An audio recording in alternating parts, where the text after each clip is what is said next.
When she was in high school, Cheryl started writing in a diary. I knew this because I read that diary and thinking to myself, wow, I hit the jackpot. And how I could use this newfound information to snitch on her and stop her from being so annoying. But the thing I noticed when I read that spiral was how she would write down a verse and have a little prayer written out for all her family and friends. This shows how big of a heart she has.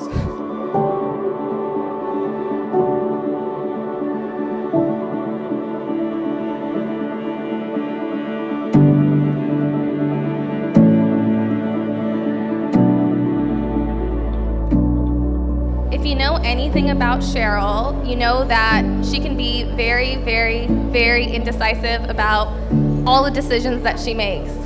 But the one decision that she wasn't indecisive about was the one about Jacob.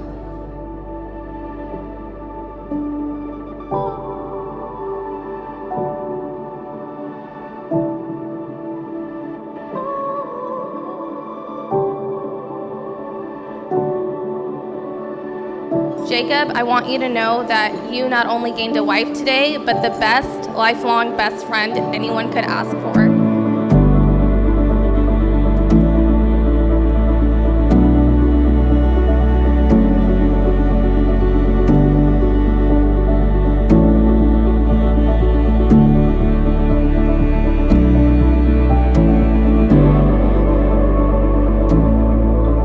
Jacob and Cheryl are no longer two, but one. Therefore, what God has joined together, let not man separate.